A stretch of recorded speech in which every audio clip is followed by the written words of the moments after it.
தயவு பாகம் 7 நூற்பெயர் மாயை. மாயை இயற்றி அருளியவர் அனகன் தயாநிதி சுவாமி சரவணானந்தா, திண்டுக்கல். திருச்சிற்றம்பலம். அருட்பெருஞ்சோதி அருட்பெருஞ்சோதி தனிப்பெரும் கருணை அருட்பெருஞ்சோதி. அத்தியாயம் 5. மாயையின் தோற்றம். மாயையின் தோற்றம். சபெடிங். பூதங்கள் அகண்ட வெளியில் அனாதியாக ஆகாச பூதமே நிறைந்து உள்ளது. அகண்ட வெளியிலே அனாதியாக ஆகாச பூதமே நிறைந்து உள்ளது. அந்த ஆகாசத்தோடு அதன் தன்மையாக என்றும் நீக்கமர கலந்திருந்து சிற்றசைவு முதல் பேரியக்கம் வரை உண்டு பண்ணுகின்ற வாயு சக்தியும் எக்காலும் பிரிவர உள்ளதாம். வானில் கலந்த இந்த வாயு சக்தியால் சலனம் உண்டாகின்ற போது ஒளியோடு ஒளியும் பிறக்கின்றன. இடியோடு மின்னல் தோன்றுதல் போல. எனவே இப்பொழுது ஆகாச வெளியில் காற்றும் ஒளி ஆகிய தீயும் விளங்க பிரணவநாதமாகிய ஒளியே செயல்பட்டு கொண்டுள்ளதாக அறியப்படும். அந்த வெளி நிறை ஒளி அணுத்திரள் எண்ணிறந்த சூரிய கோளங்களாகி பெருவெளியில் பிரகாசித்து கொண்டிருக்கின்றன. இச்சூரியனில் கலந்த தீ அணுத்திரள்களில் அதிசுக்குமமாக வாயு வண்ண திரவ அணுவும் அந்த திரவ அணுவினுள் அதனினும் நுண்ணியதாகிய வால் அணுக்களும் நிரம்பி இருந்து இயக்கம் உண்டாம்போது அந்த ஞாயிற்றிருந்து தெரிக்கின்ற பேரழற்பிரம்புகள் சிறு சிறு கோலங்களாகி விளங்குகின்றனவாம். இக்கோலங்களே கோட்கள் அல்லது கிரகங்கள் எனப்படுகின்றன. அப்படி உண்டான கோட்களில் ஒன்றே இந்த நம் பூமி. இது அக்னிமயமாயிருந்து நெடுங்கால எல்லையில் கல் மலையும் மண் நீரும் கொண்ட நில உலகமாயிற்று. தீ நிலையினின்று ஆறி இறுகிய போது திரவ அணுத்திரள் தண்ணீராயும் வால் அணுத்திரள் உலோகாதி கல்லும் மண்ணுமாயும் இவையன்றி மற்றும் குருவணுத்திரள் அக்னியாதி பௌதிக பொருள்களாயும் லகு அணுத்திரள் பிராணனாதி வாயு பேதங்களாயும் விபு அணுத்திரள் ஆகாயவெளி பேதங்களாயும் வெளிப்பட இவ்வுலகின் புறத்தோற்றம் நிறைவுற்றதாம். இங்கனமாய பூத உலகில் உயிரினங்கள் தோன்றியது அடுத்த படி ஆகும். அடுத்ததாக துணை தலைப்பு அக உலகத் தோற்றம். அக உலகத் தோற்றம் எப்படி அகண்டமாய பூதாகாச வெளியிலிருந்து சலன வாயு சக்தியால் பஞ்சபூதங்களும் விரிந்து பெருகி திரண்டு உருண்டு ஜோதி கோலங்களும் ஒளியில்லா கிரக கோலங்களும் உண்டாகி நம் உலகாக விளங்குகின்றதோ அதே போல நமது அகம் ஆகிய ஆன்ம உலக சிருஷ்டியுமாம். எப்படியெனில் எல்லாம் வல்ல கடவுள்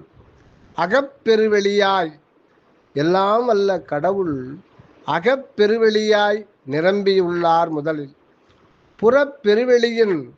புறப்பெருவெளியின் அளப்பரிய முழு வண்ணமும் நமது அக பரமாகாச வெளியில் அடக்கி வைத்துள்ளதே நம் கடவுளரின் அருட்பெருமையாம் அருட்பெருமையாம் அருட்பெருமையாம்.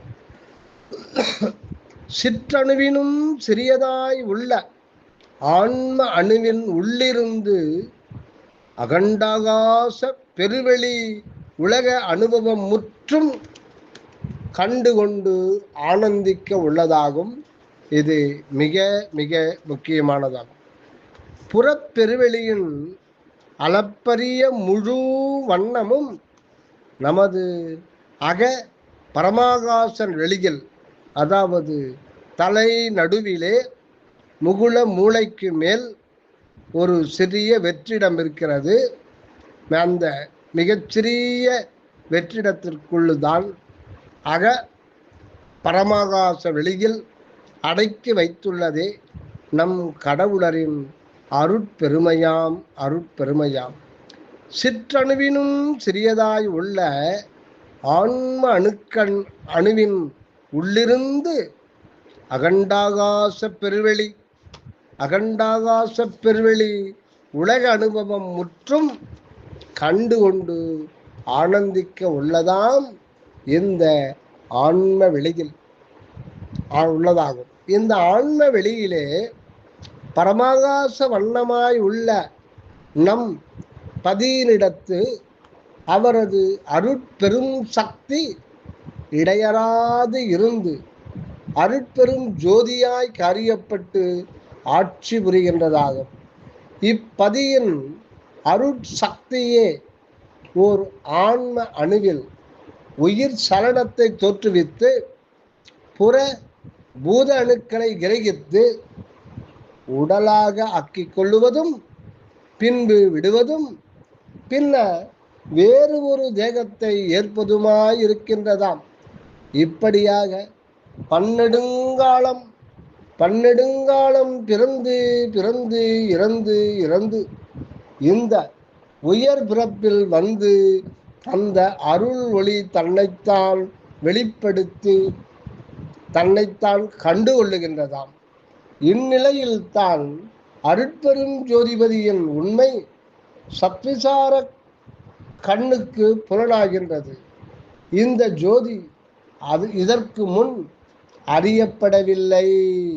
ஏனென்றால் ஜட தேகத்தில் காரியப்பட்ட உயிர் உணர்வில் சிறிது சிறிதாக ஒவ்வொரு புலனாக வளர்ச்சியுற்று ஐம்புலன் நிலையும் கடந்து மனம் என்னும் ஒரு தெய்வ புலனும் வளர்ந்து நிறைவுற இவ்வளவு நெடுங்காலமாகியுள்ளது. மண்ணான தேகத்தின் உள்ளே நுணுகிச் சென்ற அப்புலன் உணர்வு இந்நாள் வரை தஞ்ஞானமில்லா இருளிலேதான் சென்று கொண்டிருந்ததாம். இப்பொழுது இம்மனத்தையும் கடந்து அகத்தே செல்லும் போதுதான் இந்த அருட்ஜோதி வெளிப்படுகின்றதால் எல்லா உண்மையும் வெள்ளிடை மலை போல் கண்டுகொள்ள நேர்ந்து உள்ளது. இதுகாரும் இருள்மயமாய் மூடிக்கொண்டிருந்த தேக கரணேந்திரியங்களும் அவற்றின் செயல்களும் ஒளி பெறுகின்றன. இந்த பேரிருள் நிலையே மாயா மறைப்பாகவும் அந்த இருள் இப்பேரருள் ஒளியால் நீங்கி யாவும் ஒளிமயமாய் விளங்கவும் காண்கின்றோம். ஆன்மாவை அபக்குவத்தில் அம்மாயை இதுவரை கப்பிக்கொண்டிருந்ததால் அது ஆன்மாவுக்கு ஆதி இயற்கையாக இருந்தது. இந்த ஆதி இயற்கை புற இருளாக இருக்கும் போதும் அந்த ஆன்மாவில் உள்ளகத்தே மிக ஆழத்தே அனாதி இயற்கையாக நம் அருட்பெரும் ஜோதி இருந்து கொண்டே இருக்கின்றதாம். அது அந்த ஆதி இயற்கை புற இருளாக இருந்த போதும் கூட அந்த ஆன்மாவின் உள்ளகத்தே மிக ஆழத்தே அனாதி இயற்கையாக நம் அருட்பெரும் ஜோதி இருந்து கொண்டே இருக்கின்றதாம். மாயா இருளில் அந்த ஆள் பெருஞ்சோதி விளங்காது இருந்தது. எதுபோல் எனில், வானவெளியில் மிக நெடுந்துரத்தே இருக்கின்ற நம் ஞாயிற்றினும் பெரிதாய ஜோதி கோலங்கள் பேரிருள் உலகில் சின்னஞ்சிறு நட்சத்திரம் போன்று அருகி கிடக்கின்றதாம். இந்த பேரருள் சூழ் ஞானம்தான் இயற்கை என்ன தோன்றுகின்றது. இதனால் புலவோர் மாயிருள் ஞானம் என்றும் இருள் தரு மாஞானம் என்றும் கூறி வைத்தனர். அடுத்ததாக துணை தலைப்பு ஒளிமய வெளி. ஒளிமய வெளி உண்மையில் அகண்ட வெளி இருள்மயமானது அல்ல. உண்மையில் அகண்ட வெளி இருள்மயமானது அல்ல என்பது வான்வெளியில் இந்த இருட்பிரதேச எல்லையை கடந்து விட்டால்தான் ஞாயிறு முன்னிலையில் அனுபவப்படும். பூமியின் பிற்பகுதியில் சூரியன் இருக்கும் போது தானே இருள்மயமாயிருக்கின்றது. இந்த இருளும் கூட மேற்கூறப்பட்ட எல்லை வரைதான் என்பது உண்மை. இதுபோலத்தான் இருள்மய உணர்வு இந்திரிய கரண நிலை கடந்து ஜீவ ஆன்ம நிலைக்கண் உறும்போது எங்கும் அந்த ஆன்ம ஜோதிமய காட்சியை காண்கின்றதாம். இந்த ஒளிநிலை பெற்றாருக்கே இரவு பகல் இல்லை. இதுதான் ஆன்மாவுக்கு முடிந்த நிலையாம். இது ஆன்மா தன்னையே இழந்து, அதாவது தற்போத உணர்வையே இழந்து அருட்ஜோதி அனுபவத்தில் வாழக்கூடிய நிலையாகும். ஆதியாய் தோற்றியிருந்த மூல மலை இருள் அருள் நிலையில் அந்தம் பெறுகின்றதாகும். ஆதியாய் தோன்றியிருந்த மூலமலை இருள் ஆணவம் அருள் நிலையில் அந்தம், அதாவது முடிவு பெறுகின்றதாகும். எனவே ஆகாச ஜோதி தன் இயலை புற இருளில் இழந்து தோன்றுவது போல பரமாகாச பதி ஜோதியும் தன்னிலை இருள்மய கோஷமாகிய தன் இயலை இருள்மய கோஷமாகிய தேக பிரகிருதியில் மறைபட்டு கிடக்கின்றதாம்.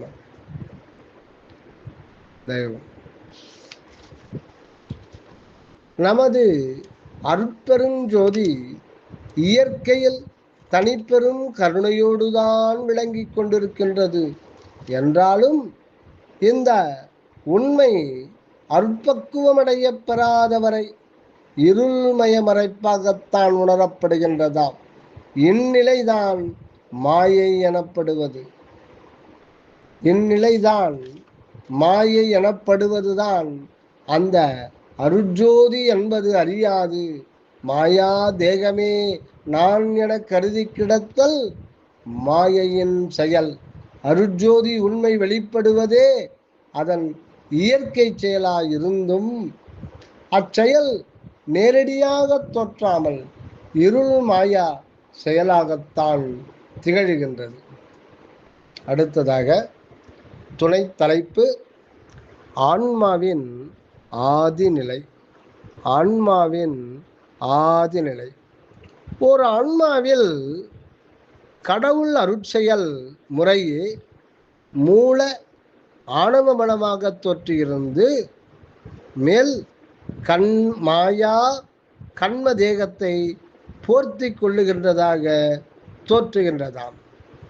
கடவுளின் பிரியா அருள்தான் கடவுளின் அவரோடு அத்துவிதமான பிரியாத அவருடைய தன்மையாகிய அருள்தான் ஒரு ஆன்மாவுக்கு அதன் மூலமலமாய் ஆணவமாய் முதல் சிருஷ்டியிலேயே அமைந்து நிற்றல் உண்மை.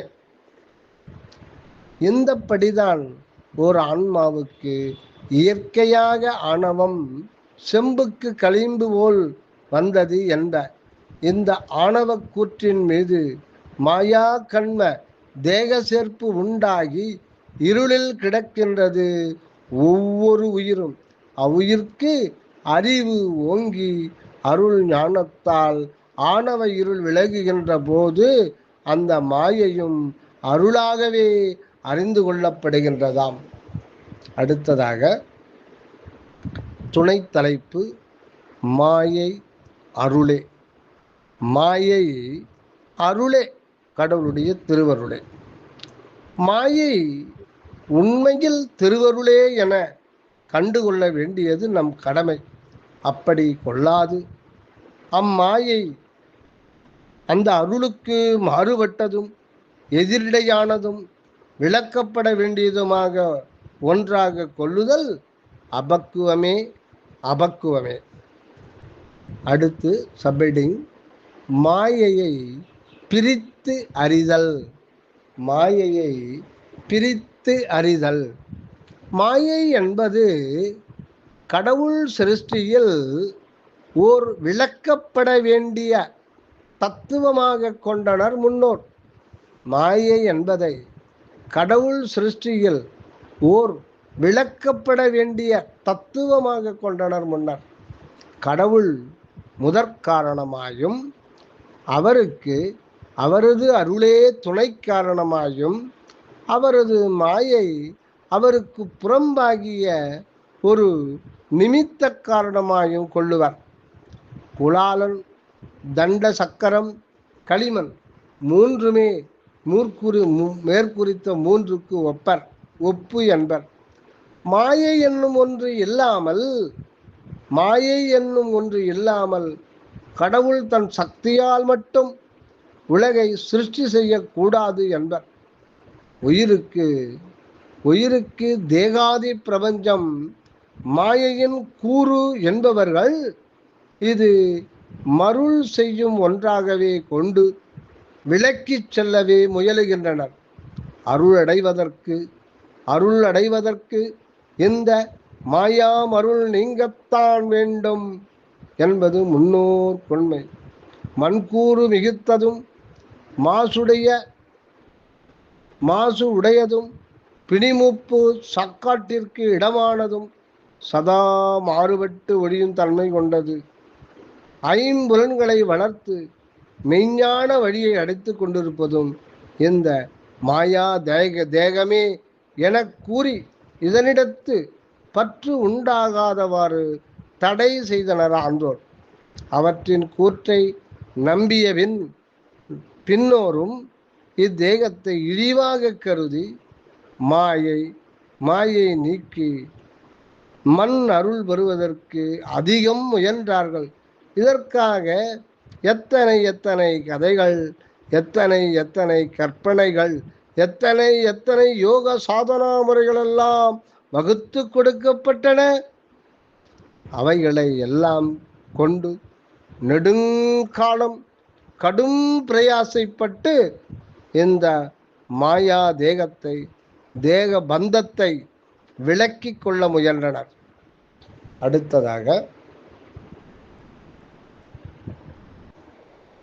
அடுத்ததாக துணை தலைப்பு வெறுப்புத்துறவு. உடலிடத்து ஏற்பட்ட வெறுப்பு காரணமாக துறவு மேற்கொண்ட சிலரோ வீடு வாசல் விட்டு சென்றனர்.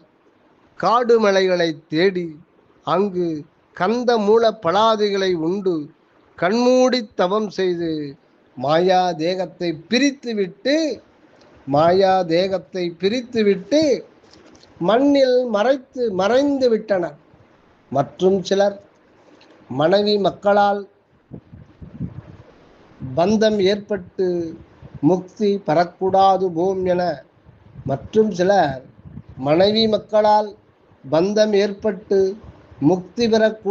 போம் என இல்லறத்தை மதியாது சந்நியாசமேற்று வாழ்ந்து ஒடுங்கினர்.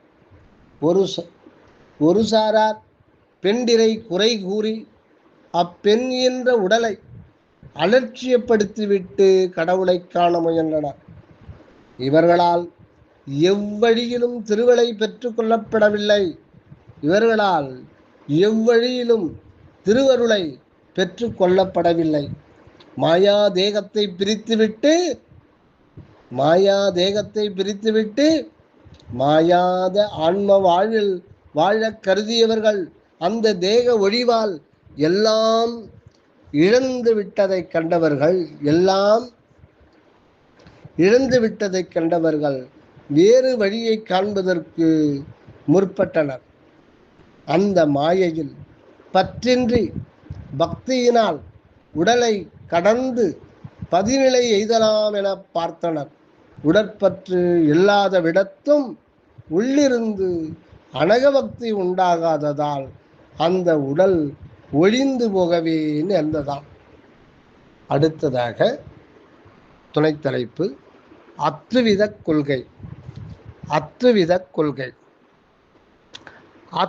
அத்வைத கொள்கைகளை மேற்கொண்ட அந்தணர்கள் கடவுள் ஒருவரே உண்மை ஆதலின் அவருடைய சக்தியாகிய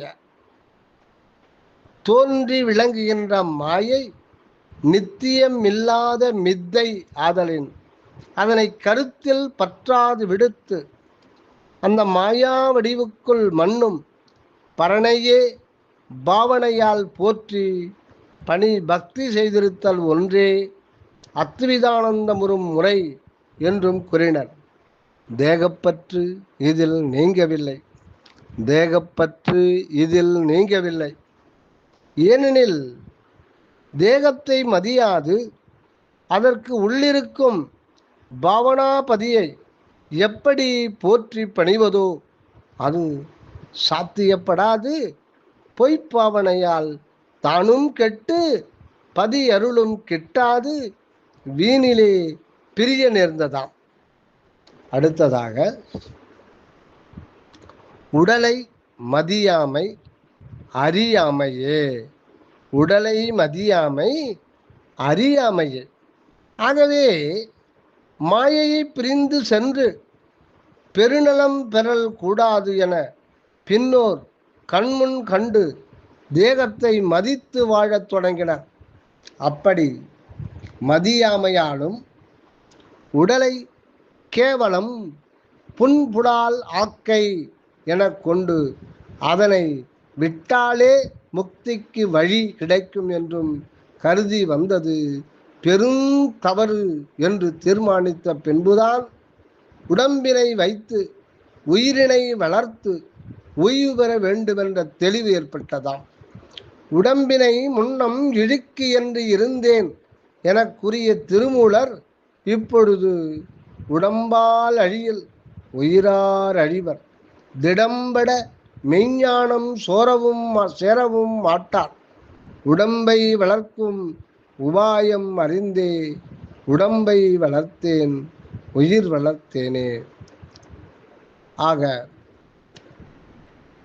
இந்த மண்ணான உடம்பை பொன்போல் போற்றி அதனை ஆண்டவன் அளித்துள்ள ஓர் அருட்கருவியாக கொண்டு அதன் துணையால் அருளானந்த நிலை எய்த முயலுகின்றார். எனவே மாயையை கீழாக கருதி பிரிந்து சென்று பேரின்பம் அடைய முயலாது அம்மாயை அருளே எனக் கண்டு உடன் கொண்டு அனக வாழ்வால் நிலவுதல் வேண்டும் நாம். அடுத்தது துணைத் தலைப்பு மாயையின் விளைவு.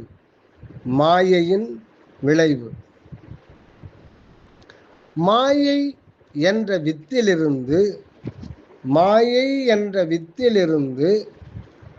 இந்த உலகமாகிய மரம் தழைத்து ஓங்கி ஆல்போல் பறந்து படர்ந்து முதலும் முடிவும் அறியக்கூடாது விளங்கி கொண்டுள்ளதாம்.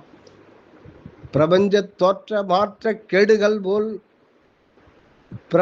தோற்றமாற்ற கேடுகள் போல்வனவே இம்மரத்தின் விளைவும் என கூறப்படும்.